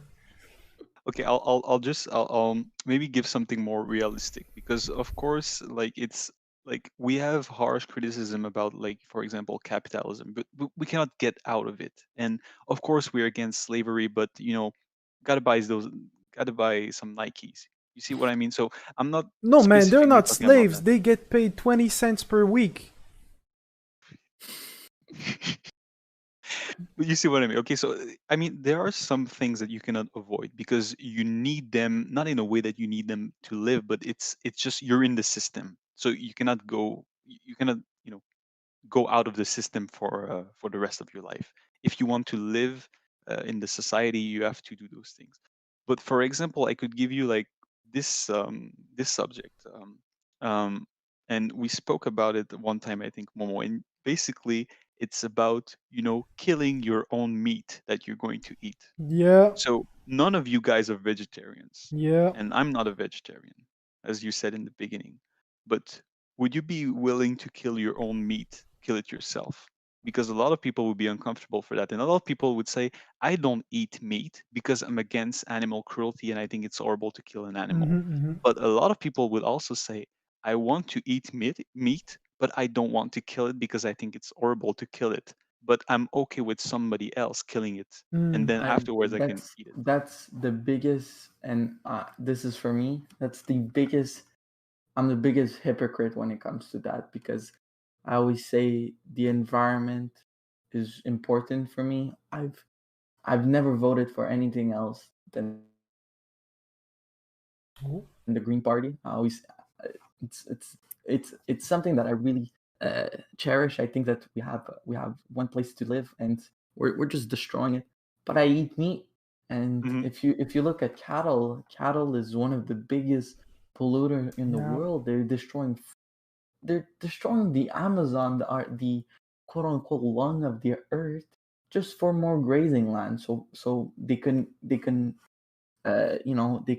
grow more not grow, but No, I get what you say. Yeah, they want more to. cattle just to graze, and but no matter what, I don't know, there's that little piece in me that's like, I'm not, and I'm like, that's what I'm saying, I'm the biggest hypocrite, and I agree with everybody that when the vegans and the vegetarians, they go out on the streets and they go, and deep down I know they're kind of right, like the impacts that we're having on with eating chicken and beef and all of that is so huge. We're killing people, and but I don't know, I just it, I think it's just when you grow up and stuff like that, it takes a big will to get out of that mentality and do the switch or whatever. And that, again, I just feel like the biggest hypocrite in the world, but that's how life is, right? Those chicken nuggets are too good. I mean, I do share that sentiment. To his question, though, the way I wanted to like evade it, because the way you put it was very straightforward, and it kind of makes me the same thing as you are, which is a consumer of meat and someone that wants to defend the environment, but it kind of clashes together. But the thing It is, opposes itself. he asked, right? Jackie asked, would you be able to actually kill the animal to eat it, right? So you say that you're a meat eater and that you're against meat cruelty or something like that. So how do you actually follow up, right? Yeah, because we have one friend. But I would, right? I totally Yeah, You would. would. And I did. That's the thing. And I'm not gonna lie, right? The first couple of times, it's actually terrifying and it feels very bad. But once your brain like understands that it's his life for my tummy, it kind of goes away, man. It works different, man. It's like the yeah, human psyche has evolved to think like that. but the only thing, I agree with you. I already went fishing. It's not the same thing as hunting. I've never been hunting, Yeah, but yeah. I honestly think that I'd be able to kill an animal, and I don't, of course, only kill it to eat it. In my mind, it doesn't work killing an animal for sport. I Bro, look Except at for that like, lion I just got, man. yeah, or like for population control, like if you want to keep an ecosystem balance, I get that, no problem. But the thing is, I know for a fact that, for example, I'm here, I'm like, hey, I want to I don't know, do chicken nuggets, right? Yeah. I'd have to go buy myself a chicken, take it, cut it. I know my grandmother would do that, and she had no problem with it. But I don't know. Maybe it's because we live in the 21st century, and I've never done that in my life. I don't know if I'd be able to do that constantly. I think I'd be able to maybe go hunt once a year, kill a deer or something, and eat that. But I don't know if I'd be able to every day. I want a fucking burger, or every day I want a slice of bacon or whatever, to buy my go to like a shop and fucking kill it like that. I don't know. I don't think I'd be able The to more you do constantly it, do the that. more you do it, the easier it gets, though. That's the Yeah, thing. but that's the thing, is that when you eat food and you go to the grocery store, your mind doesn't think about that. It doesn't. And maybe you guys think about it, but I for sure never fucking think about it. When I'm at the store, when I'm at Costco, I'm looking at, oh look, there's the some veal. I never think, oh, it's a little baby, it's a little baby that they killed. No, I don't. I don't do that connection in my mind. And Yeah. I think it may, it would change if we had to do that. If we had to kill to eat, I honestly think, especially now, I think we would see a lot more people becoming vegetarians, If they or had to. if they had to, for sure, absolutely. And I think that's me included. Even now, I try, because I know deep down that it's not the best. I'm not even talking about morally killing an animal or not. I'm just talking about the environment on. Yeah, That's all. mathematically, right? If I eat that much meat in my diet throughout the year, I'm impacting a lot the environment. Oh, for sure, for sure. So that's why I don't know if I would have to kill my own. I think I would probably.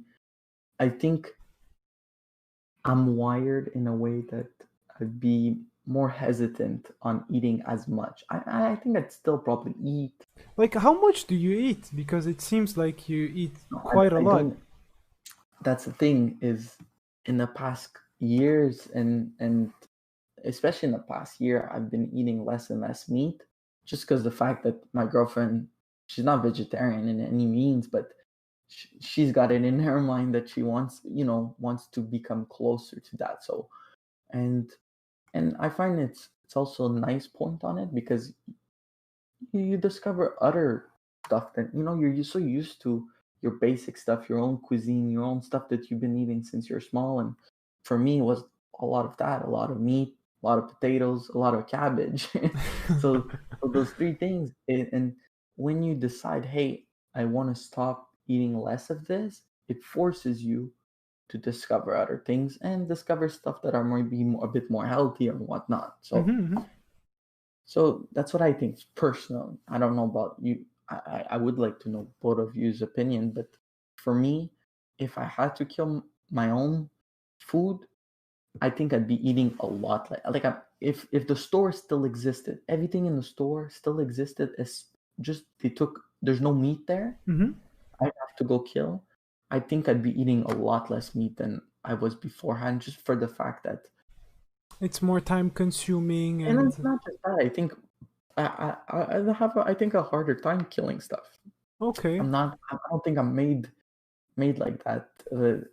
I may talk the big talk, but when it comes to action, I don't. I really don't know if I'd be able to look at a little baby veal, or what is it called? I have the name in French, but I don't know what it is in English. Yeah, man. They'll understand. You're talking Uh, about veau, sheep. right? Or Yeah, mouton, right? sheep. A Mutton, baby. right? Yeah, a baby That sheep. works. Oh, the lamb. Yeah, a baby lamb. If I would go, no, no, not a lamb. It's a veal. It's a. Oh, a Oh, I cow don't know. then. Whatever. It doesn't matter. But Man, we're fighting over this, man. What is it? but but yeah, a calf. It's anyways.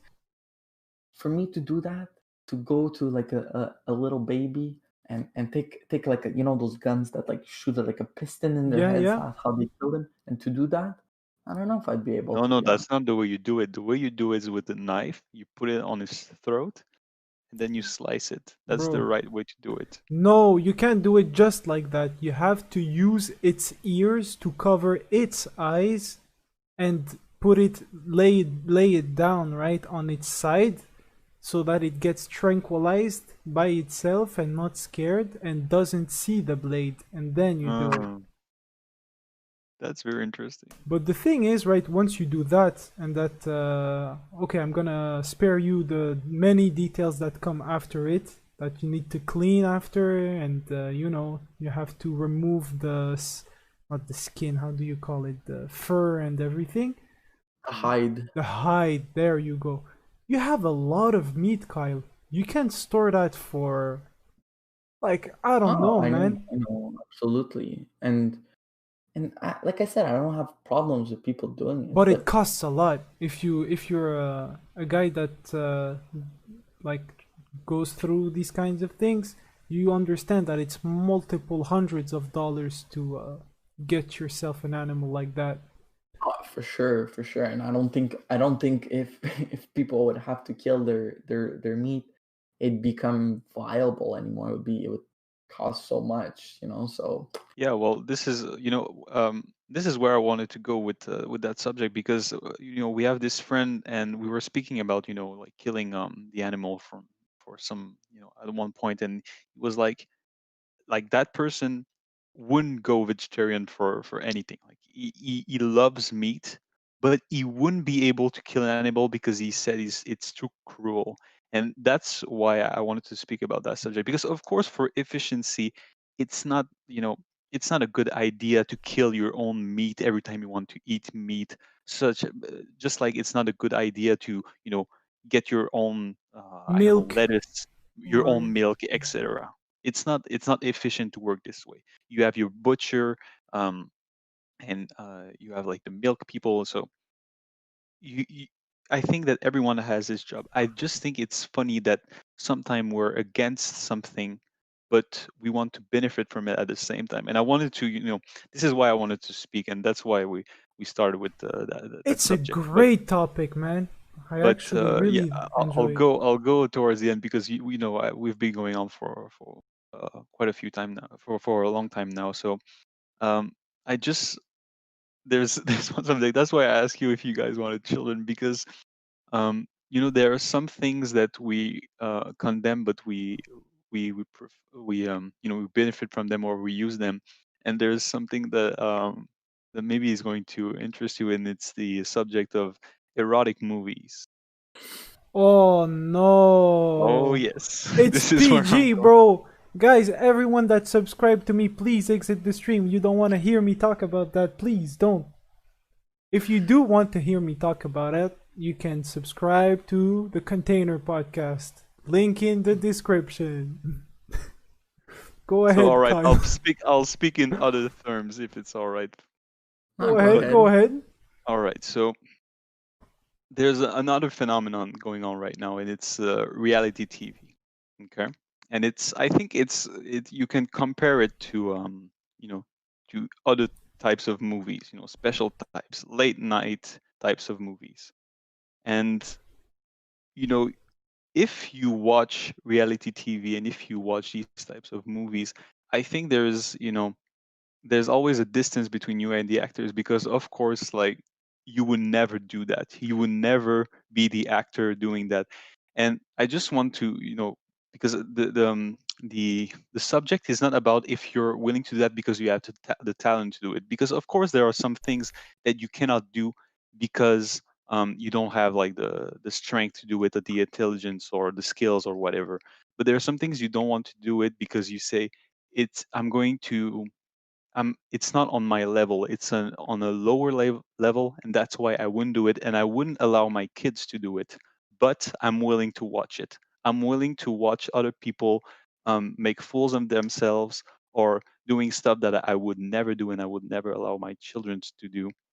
And but I'm willing to watch. I'm willing to watch and enjoy it. So I That's don't know it. what you guys think about that. I yeah, I mean, I've watched reality TV shows, and I would never in 100 years, even ever. Oh, of course, if somebody offers me $1 billion, sure, I'll do it. But I mean, I don't Every like. man has his price. Yeah, exactly. Yeah, And but we're not my talking about the price. Like you heard I'm what he just said. He said, "Never, I would never do that." Like in like yeah, the current conditions. Like if you yeah, would say like you go to the absolutely. reality TV shows and you're just going to be a show, you would never do it. But somehow you still watch it. So Yeah, exactly. I still watch it because, but I don't see it as very. I think it's a bit different in my mind from example killing meat and eating it there because it's uh, like I'm not willing to, I don't know, do mountain biking, go down a big or drive Formula One because yeah, like speed, but I don't like going 400 kilometers an hour and doing I think five your turns. And heart wouldn't bear it, man. exactly. I don't think it's not my. It's like I like to watch it, but that's it. I don't think I'd like to drive in it. And Yeah, but it's like I said in the beginning. It's not because when you speak about Formula One, or when you speak about doing a bicycle in the mountains or whatever, this is I think a matter of skills. You're saying like I don't have the skills to do that, or I don't have the strength to do it, like the emotional strength to do it. But um, sometimes what we hear about is that people are going to watch, especially for reality shows. People are going to watch them and make fun of the people going there and put them on a lower level. I know, and it's very demeaning the way we treat these people and the way we absolutely. look at them. So this is more the optic that I was going for. And when it comes to late night movies, I think it's another something similar is that we view their jobs as demeaning, but somehow like if you do a poll and if you ask people, is it demeaning job to do like these types of movies? A lot of people are going to say yes, but somehow it's still the most watched things that you on the internet. But you see, I don't. That's the thing is, I don't think it's the meaning at all. Yeah, I man, you're on another level. That's the thing. no. I just think it. I really believe people can do what the fuck they want, and that's always been something that I cherish. I do what the fuck I want. You do what the fuck you want, as Hmm. long as you don't impede on somebody's liberty. So, for example, you kill someone, you're impeding on their liberty to live, right? So there's a problem there. And if somebody decides that they Said want, like that, bro. if somebody, well, I use the most exaggerated Yeah, form, yeah, but yeah. for example, if somebody decides to, uh, you know, do erotic movies or go on reality TV shows, they have it's their right to do so, and I won't stop them.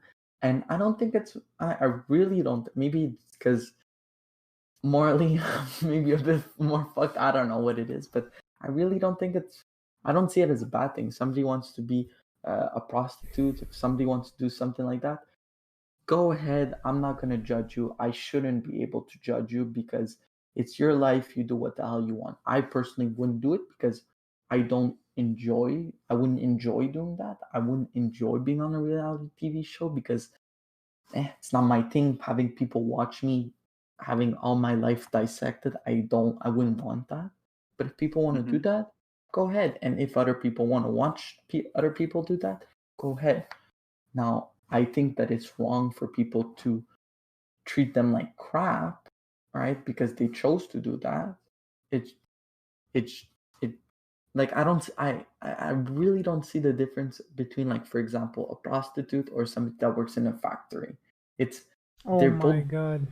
I no, I really do. I see them as people who work, and it's just a different field. It's dumb to say, but that's all. I It's can't how believe I'm platforming this kind of speech. I really do. I really think there's nothing wrong with people doing it's when you do something that hurts somebody else, that's when that's when it's not all right. That's when it's people should be disgusted by that, and those people that do that should be they're in my opinion lesser human beings. Ooh.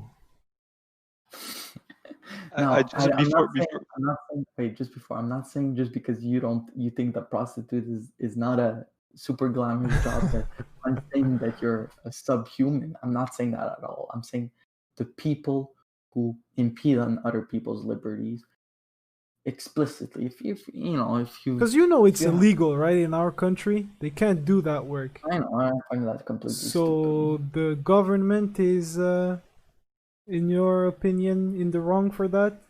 Absolutely.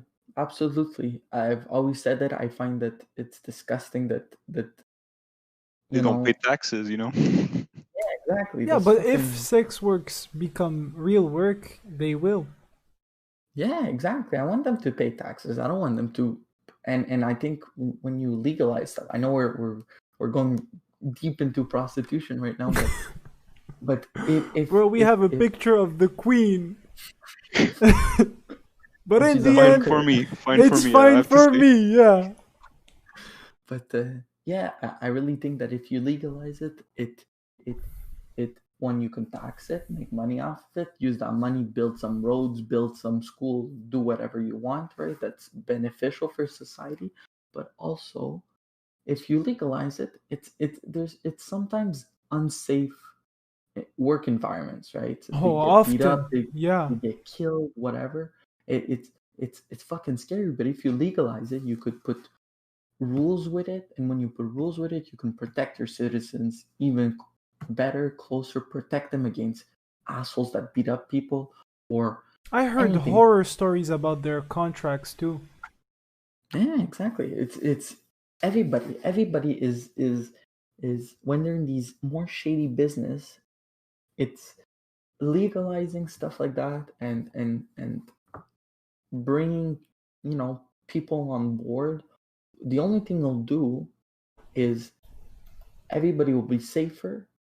Everybody will the economy will roll more because there'll be more in taxes and stuff. Less money goes under the table. We can use that. It's more income. I only see positive in it. So Now, hashtag legalize all work. yeah, except stuff like raping for hire, Oh my murder for god, hire. except That's a no, because you see that's the difference. It's You're going against somebody else's will. But if it's two consenting people doing that, go ahead, no problem. I just want to say it's very funny that like for weeks we've been talking about football and becoming an adult and F1 racing, and the day that we're broadcasting on your channel we speak about that subject. I just found it very ironic, and I it's swear to God, bro, and many people tuned in, like not the usual amount for the Budokai streams, but I'm impressed. Like some people really came through and are Yeah, look, participating in the chat. I see Budokai Master. Shoutouts to you and you too, Franco, aka Manga Loader. So yeah, I guess please guys, please don't stop there and go watch the channel where we host the whole podcast. So you'll see there the previous episodes because this is episode 10, the subscriber mark of 10 subscriber too. It's actually been a cool journey, and if you want to follow us for many more episodes, you can at that address in the chat. Yeah, absolutely. I don't know if you guys wanted to speak about it or if that was all and we pick this up into a more concrete episode and not just the last subject. I think that you went so hard on that last segment that we Yeah, should probably end it on that. It was so good. but I I think am yeah, go interested ahead. I'm really interested in talking about it with you guys there, and I think we should in a later podcast we talk about it. I really want to know what your opinion is. I want to discuss it, and because I know my beliefs are sometimes a bit not shared by a lot of people. I've had friends where we've discussed it so many times, and I really get other people's arguments, and I'd like to know you guys your arguments. Of course, we can do that another time, another podcast. Would you want to go ahead for an extra round, like 10 more minutes, or you'd have to go?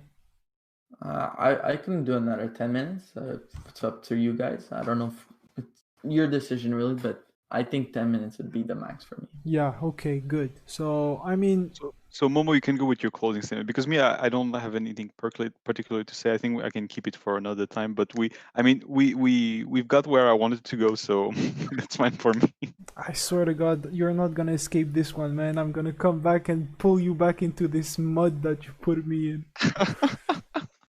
So, as for me, right, I really think it's sad the fact that I'm kind of stuck in this place mentally where I recognize the physical urges and needs, but I don't want to condone some of the behavior and actions that are taken according to those urges. If you guys were listening the previous minutes, you would understand. I don't want to repeat the actual words, right? Follow the context. But the thing is that I'm not immune to it myself, right? And when I self reflect on it, I'm not particularly um, someone that's invested or addicted or that, how can I say, like, is a regular. But I actually do enjoy. And that's the thing, right? If nobody was there to do that work, there would be nothing to enjoy. Yeah. So, in some sort of way, someone has to do it, right? And then it becomes a matter of if someone does it, would it be okay if someone near you did it? If your own sister did it? If your daughter did it? And you're like, bro, I kind of want to say no. I really don't want to say yes. I absolutely don't. And it might sound hypocritical, right? But I would love my inner circle not be invested in the production of these things. Like, I understand that sentiment. But just to be clear, like like I find this subject very interesting, but it's not because to show that how you see you're like you're inconsistent with yourself, then that's bad. That's not what I want to show. That's what I want to show is that we all have these conflicts inside ourselves where we say, I I want to enjoy this, but I don't want to participate in it, and I don't like encourage the participation in that field, but yeah, somehow we like to benefit from it. And it's Yeah. just I think it's just funny that sometimes we're stuck in this, and it's not some it doesn't make us like bad people. It's just funny that how um we try to do the best, and sometimes we're not able to be consistent with Mm. ourselves. I mean, So Absolutely. I don't I know think if I don't know. It's like a clash, right? Is it not being consistent with yourself or not being honest with yourself? Because to me, mhm. sometimes it's just a matter of being able to recognize a square for a square, to call a spade a spade. Mm, And I do think that for this, I don't want to recognize. And it's how can I say? It's on my own will, right? I mhm. do it and I don't really hide it from myself. It's just that I don't want to think too much about it. I'm like, yeah, man, I prefer it to be in this area where it's not too well thought about. It's just something you do, right? And you move Yeah, on. you live in deny. You just Yup. like it's not there. It's not there. But Who? Who? What? No, no. because I saw recently there was that girl and she was saying that she had a OnlyFan account, and we're going to speak about OnlyFan one day because that's Well, yo, we have to what a dedicate half a podcast just for that, bro. yeah, for sure. But yeah, basically she did a lot of money with that, and it was not an OnlyFan like a clean OnlyFan, if you know what I mean. It was Ah, special demands OnlyFan. if you guys want, you can follow. I have an OnlyFans. you I can link it post. in the chat, man. Sure, I'll do that. But yeah, basically she was speaking about how she made a lot of money, and one point that was interesting is the way that she spoke about revealing her job to her parents. Oh, fuck. And you know what was surprising is that when she told her dad what she was doing in all the details, her dad was like, "Well, do you like what you do?" Which is already a red flag for me, but whatever. And she was like, "Yeah, daddy, I do. I do, daddy. Daddy, I like what I do." Oh, And her dad no. was like, "Well, if you like what you do, I respect that, and I'm happy for you, and you should keep doing it." I know that inside must have been boiling, bro. Oh, No, actually, I think he was genuinely happy for her. But you see, that's the kind of story I don't think we'll have from you, because imagine your daughter doing something like that. I know that you don't have a daughter, but that's why I asked you if you wanted children. There's a May possibility that you might have one day. So May if she wants to God go and protect take my that way, daughter, please. Please, I pray. Please. I think I'd align more with the dad from the video. you see. Oh no. And you know who told me that story? That story was it's my mom. She was like, "Do you know what's an OnlyFans?" And my mom is like more than 60 years old. So she's like, And "Do she's you know not what's like up to date with these kinds Yeah, of things. exactly. It's like she's not on the internet. She's not like a young mom and everything." But she was like, "Do you know what's an OnlyFans?" I'm like, "Oh, kind of. I don't really know it, pretty much about it." And she was like, "There was that story on the radio, and the dad was like, 'Oh, it's fine by me if you're happy and everything.'" And she was so mad. She was like furious. She couldn't believe it, and I found it hilarious because it's very special for me as well, that to hear that the father would go that way. And now that Cal says that, it's even funnier, I think. He's consistent. I mean, he doesn't Yeah, hide that's true. it Yeah. from himself. That's the beautiful thing. I already told my girlfriend that if she wants, she can open an OnlyFans, but we split half. I'll take care of the account. She has to. Oh, I mean, I don't know, man. You do you, but it seems to be very lucrative. So if you're in need of money, right? Well, if you both have an OnlyFans, you can join forces and do like a common OnlyFans. And I'll Collab. subscribe to that. Just put the link in the description. I think everyone would be glad with that. And yeah, so I mean, that's what we do in my community. We support everybody's work. Exactly. But yeah, I think it's a great subject, and we can definitely come back to that one more time For- in a just next in part. case there, Yeah. I don't have that OnlyFans, and my girlfriend too. And I never said that to her. Yeah. So let's wrap it up, my boys. Do you know Yeah. what's gonna be next week's homework? Yeah. Well, I have one. It's called Fearless. And Fearless. Fearless, yes. It's a Chinese movie with Jet Li. Oh, So yeah, I am Okay. hyped, man. I just googled Fearless, and it's a 1993 movie with Jeff Bridges, and I was like, what? Why would Can't you be, put bro. that? It's not that one. I know the name in in Mandarin, but Fearless. I mean, I don't know. I think Yeah, it's I know 2006. what it is. I know what it is. You know what it is? Yeah, I know what it is. Okay, all right. I'm gonna Have you have seen it? to. No, I haven't seen it. Okay, all right. So you can see it. Good. It's I don't know if I mentioned it, but you guys know. You guys know I don't like action movies. I But you really don't like like. this one? You told me about it like 10 years ago. Yeah, It- I like this one because this one is is special. There's there's a bit of history. There's a bit of family. There's I think it's a very nice movie, and I think it will be good if we talk about it. So yeah, that's the movie homework for this week. It's Fearless, the movie with Chet Li, not the movie with Jeff Bridges. It's the 2006 Chinese yeah. movie. And can we find it on Netflix? I don't think so.